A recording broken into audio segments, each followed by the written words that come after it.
केजरीवाल जी कह रहे थे खराब AQI के लिए केंद्र सरकार, पंजाब सरकार और हरियाणा सरकार जिम्मेवार है।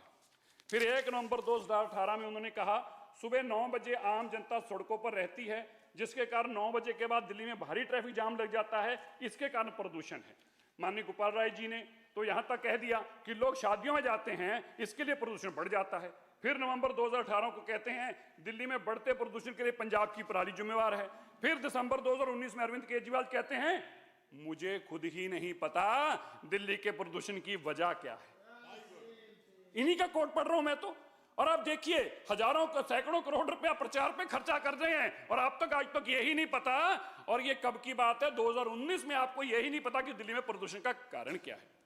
नवंबर 2021 में दिल्ली के पर्यावरण मंत्री माननीय गोपाल राय जी और अरविंद केजरीवाल जी बताते हैं दिल्ली में 70% प्रदूषण बाहर से आता है, 30% प्रदूषण अपना है। अच्छा चलिए मान लिया 30% ही अपना है, तो 30% प्रदूषण के लिए आपने क्या किया वही बता दीजिएगा। चलिए जनवरी 2023 में एक नया फार्मूला निकाल के ले आए। बोले कुल वायु का लगभग 1/4 हिस्सा लोगों द्वारा आग जगाकर हाथ सेकने से प्रदूषण हो रहा है। बताइए 1/4 हाथ सेकने से प्रदूषण हो रहा है। अब ये आंकड़े हैं। अच्छा चलो सबसे इंटरेस्टिंग आंकड़ा तो दिसंबर 2025 में आता है, क्योंकि सरकार में से चले गए। तो क्या बोलते हैं अरविंद केजरीवाल जी, दिल्ली का प्रदूषण पंजाब, हरियाणा और पराली के कारण नहीं है। तो इसका मतलब तो ये हुआ कि अब तक जो भी बोल रहे थे वो सब कुछ झूठ था, झूठ के अलावा कुछ नहीं बोल रहे थे। अब मैं आपको बताना चाहता हूं कि बजट में इन्होंने क्या कुछ किया। वर्ष 2023 में बजट में इन्होंने कहा कि प्रदूषण की निगरानी करने के लिए हमने 11 हाईटेक मोबाइल वैन लाएंगे। मैं सदन से पूछना चाहता हूं भाई, आप सब लोग विपक्ष के लोग बैठे हैं, वो 11 की बात की थी, एक भी आई? कोई दिल्ली में देखी आपने प्रदूषण को रोकने वाली वैन? एक भी लाइन नहीं ला सके। दूसरा आपने वादा किया कि PWD की 1400 किलोमीटर सड़कों का निर्माण और सुधार किया जाएगा, जबकि सारी सड़कें टूटी रही। 800 किलोमीटर सड़कें जो हमने ठीक करानी शुरू की हैं और 50,000 पोर्ट होल्स हमने आके भरे हैं। तो फिर आपने किया क्या था? तीसरा आपने वादा किया 2025 तक दिल्ली की सड़कों पे 10,000 बसें होंगी। कहां गई वो 10,000 बसें? बताइए, हम आके 1500 बसें लाए हैं तो अभी तक 5300 बसें पूरी हुई हैं। कहां गई वो 10,000 बसें जिसका वादा किया था दिल्ली का पोल्यूशन खत्म करने के लिए? वह भी हवाई हो गया। 2021-22 में महोदय इन्होंने कहा कि 2024 तक दिल्ली में कम से कम 25% इलेक्ट्रिक वाहन होंगे, ई व्हीकल्स होंगे 25%। अब आंकड़े बोलने थे, कुछ भी बोले जा रहे थे। कहां है वो 25%? अब तो आप बैठे हैं, आप बताइए 25% तो आज भी नहीं होने को तैयार हो रहे। आज भी 11% है और हमारे 1 साल के बाद, जबकि 4 लाख व्हीकल इसी साल में आए हैं। मैं कहना चाहता हूं घोषणाओं पे घोषणा। अब आगे सुनिए, 2018-19 में इन्होंने एक नया शगुफा छोड़ दिया। पता वर्ल्ड क्लास से कम की तो बात करते नहीं, आपको याद होगा world class university, world class बोलते हैं। अब बोले यूनिवर्सिटी ऑफ वॉशिंगटन के साथ मिलकर रियल टाइम सोर्स एनफोर्समेंट की स्टडी करेंगे और वो भाई स्टडी पे पता कराएंगे पोल्यूशन का कारण क्या है। कहां भाई, वहां तो यूनिवर्सिटी वॉशिंगटन रही ना, रियल टाइम सोर्स की पता चल पाया और वो भी हवाई हो गया। फिर आपने एक नया शगुफा छोड़ा, क्या बोला कि हम तंदूर बंद करेंगे और 5,000 रुपया हर तंदूर पे रेस्टोरेंट मालिकों को सब्सिडी देंगे। 5,000 रुपया हर तंदूर को इलेक्ट्रिक तंदूर करने के लिए हम सब्सिडी देंगे। वो 5,000 सब्सिडी एक भी तंदूर के लिए किसी एक भी रेस्टोरेंट को आपने दी नहीं। महोदया हर बात पे झूठ। अब देखिए, मैंने बताया था ना वर्ल्ड क्लास से कम बात नहीं करते। अब देखिए, अब कहते हैं वर्ल्ड बैंक को ले आए, बोले वर्ल्ड बैंक के साथ मिलकर एक ऐसा मॉडल विकसित करेंगे जो प्रदूषण को प्रेडिक्ट करेगा। ना वर्ल्ड बैंक आया, ना प्रेडिक्शन आया, ना मॉडल आया, और फिर आके 11 साल बाद झूठ और फ्रॉड बोलना। 2017-18 के बजट में इन्होंने एक नई बात रखी। 2017-18 में, आज हम बात कर रहे हैं 2025 में, 17-18 में क्या बोला कि वलायती कीकर को हटाना है, इसके लिए 106 करोड़ रुपए फॉरेस्ट डिपार्टमेंट को दे देंगे। वलायती कीकर को हटाएंगे, देसी लगाएंगे, 106 करोड़ रुपया भी देने की बात करी, लेकिन 106 करोड़ तो देने के बाद एक पेड़ भी वलायती कीकर को हटाने का काम इस सरकार ने पिछले 5 साल में नहीं किया। अच्छा आगे देखिए, अब मैं बताना चाहता हूं माननीय रेखा गुप्ता जी की सरकार ने क्या किया। 11 महीनों बाद, आपने 11 साल की बातें तो सुन ली हैं, झाड़ सुप्रीम कोर्ट से लेके, एनजीटी से लेके, हाई कोर्ट से लेके, सारे झूठे वादे बजट से लेके, और अब देखिए 11 महीनों में क्या हुआ। अब मैं सदन को बताना चाहता हूं कि माननीय मुख्यमंत्री रेखा गुप्ता जी के नेतृत्व में 11 महीनों में किए गए जो वादे और जो काम पोल्यूशन कंट्रोल के लिए, एक पहले हमने नीति बनाई। हमारी नीति क्या है कि पोल्यूशन कंट्रोल करने के लिए 5 प्रमुख पायदानों पे काम करेंगे। क्या कर रहे हैं? डस्ट और सॉलिड वेस्ट का उपचार, इंडस्ट्रियल पोल्यूशन की रोकथाम, व्हीकल पोल्यूशन का समाधान, दिल्ली को ग्रीन कवर का बढ़ाना और साथ में इनोवेशन इंस्टीट्यूशनल रिफॉर्म्स को लेकर। अब पहले हमने दिल्ली के तीनों लैंडफिल खोखला, बलसवा, गाजीपुर, जो पिछले 10 सालों से लेगेसी वेस्ट है, वहां पे हम हर महीने अब 30,000 से 35,000 मैट्रिक टन कूड़ा हटा रहे हैं। मैं बताना चाहता हूं, ये 10 साल की बीमारी हमें मिली आम आदमी पार्टी की सरकार की, उसको बायो माइनिंग के माध्यम से हम खत्म कर रहे हैं। और आप सबकी जानकारी के लिए 202 एकड़ में से 45 एकड़ जमीन को हम रिक्लेम कर चुके हैं। 202 एकड़ में से 45 एकड़ को। और मैं आपको यह भी बताना चाहता हूं, बलसवा और ओखला की डंप साइट की जो ऊंचाई थी वो 60 मीटर थी, उसको घटाकर 40 मीटर पे ले आए हैं और गाजीपुर की 15 मीटर और कम कर दी है। कूड़े के पहाड़ों को खत्म करने का हमारा लक्ष्य 2026-27 का है। 2026-27 में दिल्ली के सारे कूड़े के पहाड़ों को हम खत्म करेंगे। इसी के साथ ही आज हम 9700 मैट्रिक टन जो कूड़ा आ रहा है, उसको भी हम कूड़े को इकट्ठा करके वेस्ट टू एनर्जी के लिए काम कर रहे हैं और आने वाले दिनों में उसकी भी क्षमता बढ़ाकर 14,000 मैट्रिक टन पर लाने वाले हैं।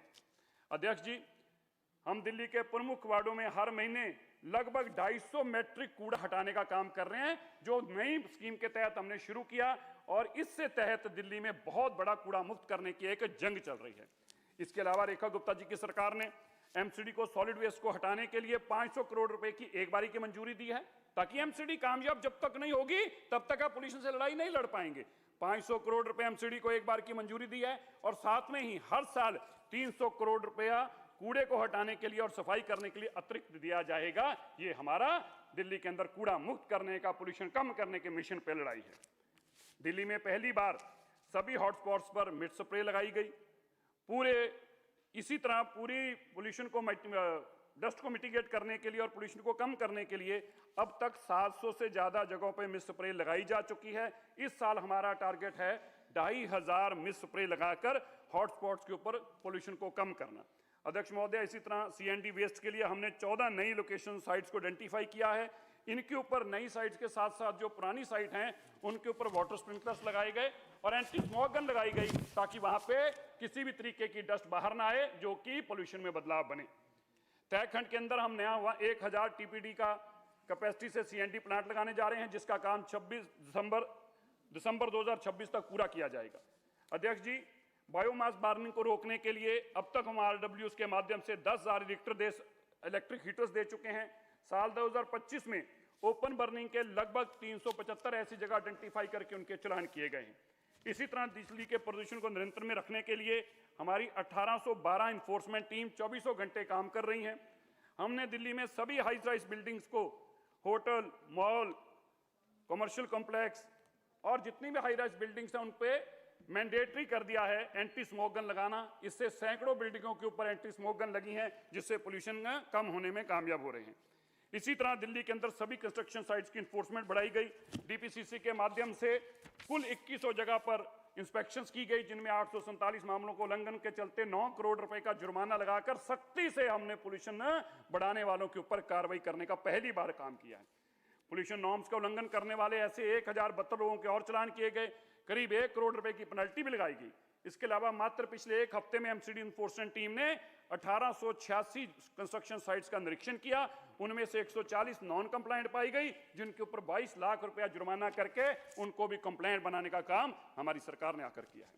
दिल्ली सरकार ने डीपीसीसी के माध्यम से एक आदेश पारित किया, जिसके चलते 500 स्क्वायर मीटर की जितनी बिल्डिंगें, जितनी भी कंस्ट्रक्शन, किसी भी तरह की कंस्ट्रक्शन है, उसको डीपीसीसी के दायरे में लाया जा रहा है और डीपीसीसी के जो कंपटीशन नॉर्म्स हैं वो उसके ऊपर लागू किए जा रहे हैं। और मैं आपको यह बताते हुए बड़ी खुशी महसूस कर रहा हूं कि जो 500 मीटर से बड़ी बिल्डिंगें हैं, उन बिल्डिंगों की जो कंस्ट्रक्शन एक्टिविटी हो रही है वो डीपीसीसी पोर्टल के ऊपर देखी जा रही है। और अगर आने वाले दिनों में हम उसको पोर्टल 2 ला रहे हैं, जिससे अगर वो वहां पर किसी तरह का पोल्यूशन पाया जाएगा तो उसको ऑटोमेटिक चालान भी पहुंचाए जाएंगे।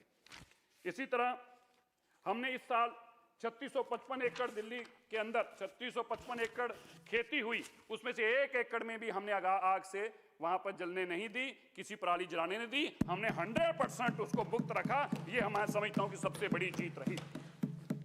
डस्ट मिटिगेशन के लिए डस्ट मिटिगेशन के 405 एंटी स्मोक गन्स मूवेबल लगाई गई, 284 वाटर स्प्रिंकलर्स लगाए गए, 74 मेडिकल रिकॉर्ड स्वीपर्स लगाए गए। इसके साथ ही इससे काम नहीं चलने वाला, हमने इसकी तादाद को और बढ़ाने के लिए माननीय मुख्यमंत्री रेखा गुप्ता जी की सरकार ने एमसीडी को 70 एमआरएस और 1000 लीटर पिकर्स को मंजूरी दी है। केंद्र सरकार से भी एनकैप के तहत उनको 14 एमआरएस मशीन्स मिल रही हैं और दिल्ली सरकार के लिए पीडब्ल्यूडी की सड़कों पर चलाने के लिए 70 एमआरएस मशीन के अलग से पैसे और 250 वाटर स्प्रिंकलर्स, और ये सब 10 साल तक चलाई जाएंगे और 5000 करोड़ रुपया अगले 10 साल पे इस पे खर्च होने वाला है। ये हमारा विजन है और इस विजन के चलते हम दिल्ली को 100% मैकेनिकल सफाई करना चाहते हैं ताकि डस्ट मिटिगेशन की जा सके। मैं आपको यह भी बताते हुए हर्ष महसूस कर रहा हूं, ये दिल्ली में लगभग 10,500 किलोमीटर कुल सड़कें हैं। इन सड़कों को रीडेवलप करने के लिए 2180 किलोमीटर की रोड्स को हमने रीडेवलपमेंट का काम शुरू कर दिया है, जो कि लगभग 21% बनता है।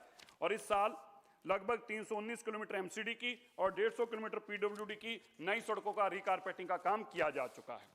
दिल्ली में हमारी सरकार ने, रेखा गुप्ता जी ने एक मीटिंग करके मुख्यमंत्री जी ने फैसला लिया कि दिल्ली में अब कोई भी सड़क जो बनेगी वो एंड टू एंड कारपेटिंग होगी और उस सड़क के ऊपर कोई ब्राउन एरिया नहीं छोड़ा जाएगा, उसकी पेविंग करके सारा ब्राउन एरिया हटाया जाएगा ताकि डस्ट मिटिगेशन हो पाए। डस्ट नाम की चीज जो कि पोल्यूशन में 30% हिस्सा डालती है, उसको खत्म करने के लिए चुनौती की तरह हमारी सरकार रात दिन काम कर रही है। मैं बताना चाहता हूं, भारत सरकार की तरफ से भी central road and infrastructure fund CRIF के तहत 803 करोड़ रुपए सड़कों के लिए दिए गए हैं। सड़कों की मरम्मत बहुत जरूरी है क्योंकि सड़कों की मरम्मत के बिना वहां से जो धूल उड़ती है वो धूल पोल्यूशन का हिस्सा सबसे बड़ा कारण वही बन जाती है। डीपीसीसी के एनवायरमेंट डिपार्टमेंट ने फैसला लिया है कि रोड कटिंग पॉलिसी भी लाएंगे। इस रोड कटिंग पॉलिसी में जो हमने अब तक चेंजेस करी हैं उसमें सभी एजेंसीज को यह हिदायत दी गई है कि कोई भी एजेंसी अपनी रोड कटिंग करे, कोई लाइन डालेगी वो पहले हमारे पोर्टल से हमसे जानकारी लेगी और उसकी पूरी की पूरी फेंसिंग करके ताकि डस्ट मिटिगेशन को किया जा सके। इसके लिए डीपीसीसी ने बहुत बड़ा फैसला लिया। ग्रेफ 4 के अंदर जब हमारे यहाँ लगता है तो उसके अंदर भी हम पोल्यूशन को और कम कर सके, उस ग्रेफ का लाभ ले सकें, इसके लिए भी नए कानून लाए गए हैं। ग्रेफ 4 के अंदर हमने इस बार तय किया है कि अब जब से ग्रेफ 4 लगेगा उसके बाद कोई भी कंस्ट्रक्शन मटेरियल दिल्ली के बाहर से नहीं आएगा। इसके साथ ही BS 6 से कम के कोई भी प्राइवेट व्हीकल भी दिल्ली के अंदर एंटर नहीं करेगा। जब दिल्ली में ग्रेफ 4 लगा होगा, बाहर के व्हीकल आके पोल्यूशन ना फैलाएं, उनको रोका गया है। नो पीयूसी नो फ्यूल की नोटिफिकेशन साल भर के लिए जारी कर दी गई है। अगर आपके पास पोल्यूशन सर्टिफिकेट नहीं है तो तेल भी नहीं मिलेगा, आपको अपनी गाड़ी का पोल्यूशन ठीक करना होगा। हम ये बताना चाहते हैं कि जो पीयूसी स्टेशंस गलत काम कर रहे थे, हमने ऐसे 29 पीयू स्टेशंस पिछले 2 महीनों में बंद किए हैं जो गड़बड़ियां कर रहे थे और नकली पीयूसी सर्टिफिकेट दे रहे थे। इस आदत को भी बदलने का काम रेखा गुप्ता जी की सरकार करेगी। और मैं बताना चाहता हूं, हम अपनी सारी बसेस का बेड़ा इलेक्ट्रिक बसेस पे लाने जा रहे हैं। अभी दिसंबर 2026 तक हमारे पास 7713 ऐसी बसें होंगी। अभी तक हमारी सरकार ने आने के बाद 1500 ऐसी बसें लाने में कामयाब हुई हैं, जो कि अब तक का पूरे देश का ऐतिहासिक मॉडल है। 1500 बसें लेके आना ये देश का ऐतिहासिक मॉडल है। और इसके साथ ही हमारा ट्रांसपोर्ट डिपार्टमेंट यह भी स्टडी कर रहा है कि केवल 7700 बसों से काम चलेगा या 10,000 आएंगी या 15,000 आएंगी, इसकी स्टडी कर रहे हैं हम।